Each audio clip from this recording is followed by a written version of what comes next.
मैं कटौती प्रस्ताव के पक्ष में बोलने के लिए खड़ा हुआ हूं और आपका आभारी हूं जो आपने हमें समय दिया है।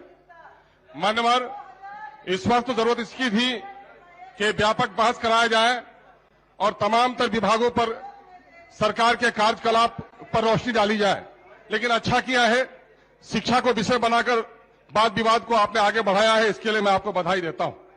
मुझसे अगर पूछा जाए कि एनडीए की कौन से काम को तुम अच्छा देखते हो, गरचे मैं एनडीए के कार्यकलाप उनके विचारों से बिल्कुल मतभेद रखता हूं, बल्कि मुखालिफत करता हूं, लेकिन दो चीज ऐसी है, शराबबंदी जिसने एक बड़ा सबक पढ़ाया है बिहार को, मैं उसका समर्थन करता हूं, और दूसरा यह है कि माननीय शिक्षा मंत्री जी की शैली, जो बोलते हैं तो दिल को लुभा लेते हैं, और मैं उम्मीद करता हूं कि शायद काम भी वो करेंगे। इसी उम्मीद पर कुछ बातें शिक्षा जगत की रखना चाहता हूं।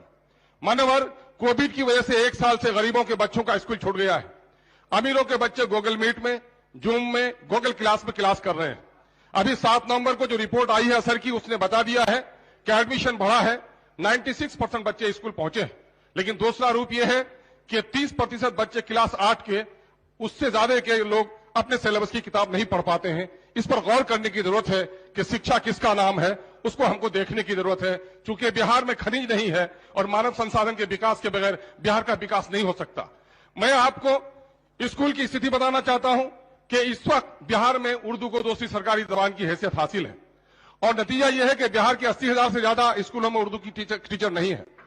और उर्दू बंगला टेट जो पास किए हैं 7 साल पहले, ये बच्चे आज डंडे खा रहे हैं, किसी का सुहाग उतर रहा है, किसी की मार हो रही है, कोई खुदकुशी कर रहा है। सुप्रीम कोर्ट ने कहा कि हमदर्दाना तौर पर इनकी बहाली कीजिए, लेकिन आपने एसटीईटी को 50% में बहाल किया और उर्दू और बंगला के लिए आपने 60% अनिवार्य रख दिया। मैं समझता हूं कि संविधान की धारा 15 कास्ट, क्रीड और लैंग्वेज की बुनियाद पर किसी के साथ भेदभाव नहीं किया जाए, उसका वायलेशन है। मैं चाहता हूं कि इन पर गंभीरता से सरकार विचार करे और ये बच्चे 5% मांग रहे हैं, बल्कि 50% देकर इनकी बहाली की जाए, ताकि उर्दू जो बिहार की दूसरी सरकारी जबान है उसके पठन पाठन का कार्य हो सके।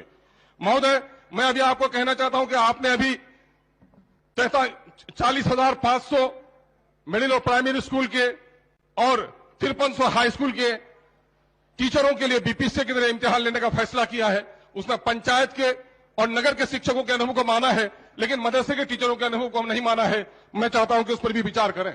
मैं चाहता हूं कि नियोजित शिक्षकों की तनख्वाह बढ़े, उनको वक्त पर तनख्वाह मिले और शिक्षक बने, और शिक्षा के अलावा दूसरे काम में उनको नहीं लगाया जाए। मदरसा एजुकेशन बोर्ड बिहार में अकलियतों की तालीम का एक बड़ा इदारा है। महोदय, मदरसा एजुकेशन बोर्ड की हालत बहुत बुरी है। आपने 2449 प्लस 1 के मदरसों को तनख्वाह देने की बात कही है, सिर्फ 814 मदरसे को दिया है आपने। 1600 मदरसा के टीचर भुखमरी का शिकार हैं, उनकी तनख्वाह जल्द से जल्द जारी कराई जाए। मदरसा के 2005 से पहले के टीचरों को आप पेंशन उन पर लागू कीजिए। मदरसा की कमेटी की बहाली के सिलसिले में आप कोई निर्णय लाइए, टेट वहां पर बहाल कीजिए, कमेटी के चेयरमैन बहाल कीजिए, मदरसा के रूल रेगुलेशंस ठीक कीजिए। अभी आप देखेंगे कि आपने सदन में आश्वासन दिया है कि हाफिज के ओहदे को तरक्की दी जाएगी, लेकिन मेरे पास सिक्योरिटी के लेटर है कि हाफिज के ओहदे को तरक्की नहीं दी जाएगी। किसको माना जाए? माननीय मंत्री, आप जो कुछ सदन में बोल रहे हैं वो नियम है, इसलिए वहां बहुत सारे हाफिज को तरक्की दी गई है, लेकिन ये रुका पड़ा है। इस काम को जारी कराया जाए। महोदय, मदरसा की कमेटी जल्दी से जल्दी बहाल करा जाए। महोदय, मदरसा शमसुल में 35 टीचर की जगह पर सिर्फ 10 है। गवर्नमेंट उर्दू लाइब्रेरी में 10 की जगह पर सिर्फ 2 है। अंजुमन तरक्की उर्दू अकेडमी, उर्दू लाइब्रेरी, ये तरह तहकीकात बंद पड़ा हुआ है गोया। एएमयू किशनगंज को अब तक फंड नहीं मिल सका है तमाम, और उसके फंड के जारी कराने के लिए सरकार मरकज से सिफारिश करे। इंसाफ के साथ तरक्की का दावा करती है सरकार। नीति आयोग ने कहा है कि सीमांचल सबसे पिछड़ा है। मेरा मुतालबा है कि सीमांचल के तमाम ब्लॉक में वहां पर रेसिडेंशियल स्कूल कायम किया जाए।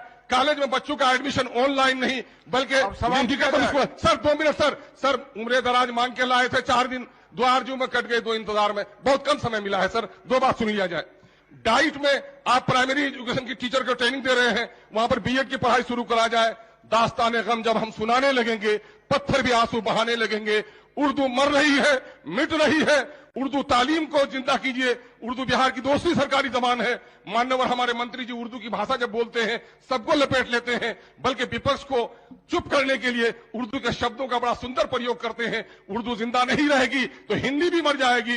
उर्दू और हिंदी दोनों जुड़वा बहन है। उर्दू के तमाम तक टीचरों की बहाली की जाए, मदरसे की हालत अच्छी बनाई जाए, एएमयू को फंड दिलाया जाए, ताकि उर्दू आबादी यकीन करने लगे कि ये सरकार जो कहती है इंसाफ के साथ तरक्की, तो दोनों आंखों से रोशनी होगी, तभी दुल्हन खूबसूरत होगी। हिंदी के साथ उर्दू को भी जिंदा रहने दीजिए और एसटीटी उर्दू टेक के नौजवानों को फौरन बहाल कीजिए और मदरसा के सारे लंबित मसाइल को हल कीजिए। मैं इसके लिए आपने समय दिया, इसके लिए मैं आपका शुक्रिया अदा करता हूं और आशा करता हूं कि वजीर तालीम जो बड़ी संजीदगी से उर्दू के मसाइल को सुन रहे हैं, इन उर्दू के मसाइल को हल करने में फौरी इक़दाम करेंगे। बहुत बहुत धन्यवाद, शुक्रिया।